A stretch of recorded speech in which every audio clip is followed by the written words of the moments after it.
Hola, hola a todos y a todas.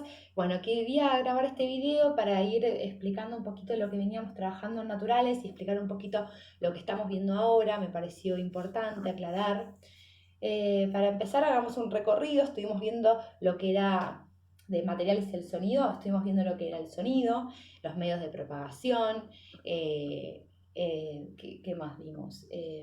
Cómo era la velocidad de esos medios de propagación y vimos lo que es el eco, la reverberación y la ecolocalización. Bueno, para empezar, hicimos experiencias, vimos videos, leímos textos y realizamos algunas actividades para acercarnos a todos estos conceptos, ¿sí? Bueno, para empezar empezamos con una experiencia y necesitábamos un parlante, ¿se acuerdan? Un parlante y un dispositivo que armaron ustedes con sus familias. ¿Se acuerdan que era de plástico, que tenía un film o una bolsa de plástico ahí arriba? Bueno, ¿qué hicimos? Colocamos el parlante, prendimos el parlante. Yo ahora no puedo poner música porque estoy grabando con el celular. Una vez que poníamos play en el parlante y apoyábamos esto que tenía, por ejemplo, arroz apoyado acá arriba, veíamos cómo se movía el arroz. Entonces, ¿por qué se mueve? ¿Qué es el sonido? ¿Se acuerdan que nosotros vimos que el sonido es, para que haya un sonido tiene que haber un movimiento, pero no cualquier movimiento, sino uno que genere una vibración? Entonces decís, ¿qué es eso? Vamos lento. Yo puedo mover algo, por ejemplo los brazos, y no generar un sonido, porque ese movimiento no generó una vibración. Entonces, cuando yo aplaudo, acá hay un movimiento, ¿sí? Y ese movimiento genera una vibración, por eso podemos oír un sonido. Esa vibración, como la vimos, entre comillas, haciendo esta experiencia, ¿sí? Veíamos cómo el sonido que salía por la fuente sonora, que es el parlante, viajaba por el aire hasta llegar al plástico de nuestro dispositivo y como esa vibración va viajando, llega y choca contra acá. Y al chocar, rebota, ¿sí? Y ahí se mueve lo que está arriba. Ahí pudimos observar de alguna manera la vibración. Después vimos que el sonido viaja por algún medio. El sonido no puede viajar si no hay un objeto, no hay materia donde ir viajando, ¿sí? Tiene que haber aire o algún objeto. Hicimos la experiencia del teléfono. ¿Cómo funcionaba? Yo hablaba por el teléfono y ¿qué ocurría? El sonido viajaba y rebotaba por las paredes de adentro del paso y como el hilo está bien tenso, después pasaba y lo absorbía el hilo al sonido y viajaba hasta llegar al otro teléfono, entra, viaja por el aire y llega a nuestro oído. ¿Sí? Siempre tiene que tener algún medio de propagación. El sonido necesita de un medio de propagación para llegar a nuestro oído. No es mágico, no es que salta el parlante, por ejemplo, a nuestro oído y hace tuki y llega acá. No, tiene que viajar por algún medio, sí o sí. Esos medios pueden estar en tres estados. Puede estar en estado gaseoso, por ejemplo, cuando viaja por el aire, es un medio gaseoso el aire. Puede ser un líquido, puede viajar en el agua el sonido. Y si no, puede ser sólido, puede ser madera, metal, hilo de algodón, puede ser un montón de cosas. ¿Sí? Bien. Dependiendo en por qué medio viaja, ese sonido llega más rápido o no. ¿Sí? Por ejemplo, en los sólidos, madera, metal, el sonido viaja más rápido. Y en el metal ni les cuento. Es más que en la madera. Después, en los líquidos viaja un poquito más lento el sonido. Y en los gaseosos, un poco todavía más lento. Bueno, vamos a hablar de la reflexión del sonido. Nosotros veníamos trabajando de que el sonido se propaga a través de un medio. Sí o sí, viaja a través de un medio. ¿Sí? Bien. Ahora, ¿qué pasa cuando ese sonido choca contra un obstáculo? ¿Qué pasa con el sonido? Rebota en todas direcciones. ¿Sí? Rebota contra cualquier tipo de superficie. ¿Qué ocurre? Con nuestra voz ocurre lo mismo. A veces podemos escuchar lo que decimos más de una vez, porque está rebotando el sonido de nuestra voz contra diferentes superficies. ¿Sí? Pero ¿por qué no ocurre siempre esto? Porque cuando yo, ahora que estoy hablando, no se repite mi voz. Bien, para que eso ocurra, para que ocurra esa reflexión de esa manera, para que se escuche 2 veces lo que digo, tiene que pasar ciertas cosas para que se cumpla. ¿Qué pasa? Los materiales, los objetos, absorben el sonido. Entonces, cuando hay alrededor mío muebles, telas, cortinas, por ejemplo, estos materiales, estos objetos absorben parte del sonido, provocando que ese sonido al rebotar no nos llegue y no lo podamos escuchar de nuevo, ¿sí? Bien, pero no ocurre siempre esto.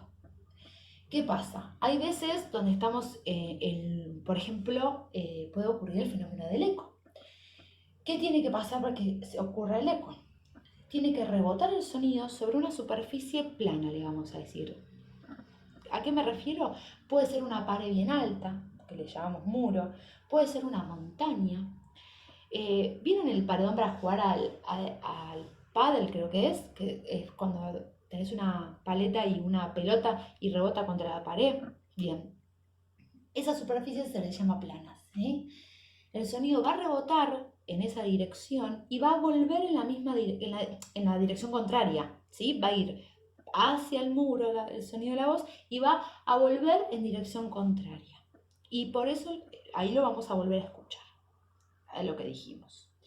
Bien, para que esto ocurra, yo tengo que estar a una cierta distancia, porque si estoy muy cerca, rebota tan rápido que no llegaríamos a escuchar bien lo que estamos diciendo. Para que sea un eco, se tiene que volver a escuchar lo que yo digo de manera nítida, se tiene que entender lo que se dijo.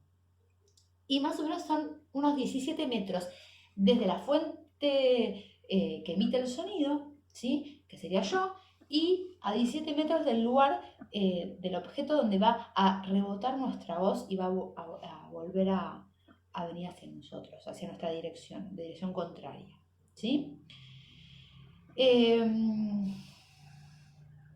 Esas son las características principales del eco. Y después está la reverberación. ¿Qué ocurre? Que hay un rebote, o sea, rebota nuestra voz, pero se dice que ¿vieron cuando dicen, ay, retumbó mi voz? ¿Retumbó? Bien, eso define la reverberación. No se escucha del todo bien clarito lo que dijimos. El sonido de nuestra voz viaja en todas direcciones, ¿sí? En diferentes direcciones, rebota sobre otra superficie y vuelve en dirección contraria. Pero ¿qué ocurre? No se llega a entender nítidamente, bien clarito lo que se dijo, ¿sí? Y generalmente ocurre que lo que ocurre es que estamos a menos distancia que esos 17 metros para que haya eco, entonces como estamos más cerca de la superficie, no le damos el tiempo de poder, no nos da el tiempo de poder decir una palabra o una frase más larga, porque ya llegó, ya rebotó y volvió, entonces se superpone con lo que decimos. Entonces, como se superpone lo que decimos con el sonido que rebotó, no se escucha bien. Entonces decimos que hay una reverberación. Ejemplos. Generalmente esto ocurre cuando estamos en una casa vacía, sin muebles, sin mesas, sin sillas, sin cortinas, sin nada, ahí hay una reverberación. Nuestra voz retumba, pero no se escucha nítidamente la repetición de lo que decimos, ¿sí? Como en el eco. Y por otro lado, puede ser una cueva, el patio de la escuela, porque estamos a poca distancia de la superficie donde rebota. Por ejemplo, si estoy dentro de una casa, en un cuarto, no voy a estar a más de 4 metros de la pared, ¿sí? Entonces estoy muy cerca, y como estoy muy cerca, el sonido rebota tan rápido que no se logra escuchar, que se superpone con lo que estamos diciendo. Entonces retumba y no se logra escuchar nítidamente. Bueno, y por último la ecolocalización. Estoy tratando de buscar la manera más sencilla de decirlo para que se entienda. Es un sistema de orientación, ¿sí?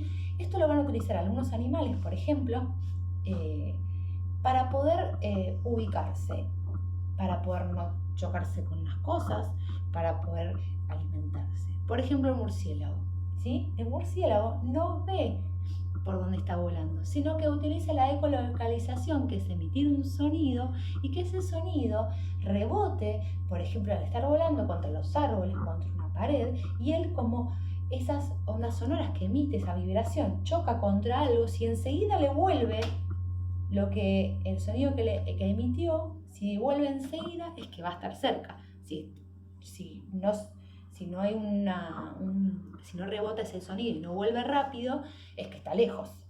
Entonces él con eso se va ubicando, entre otras cosas que su cerebro le permite, y hace como un mapa conceptual, y él puede como ver, de alguna manera, puede saber si hay cosas cercanas, si están lejos, y él le permite no chocarse contra nada y el poder saber dónde está su alimento.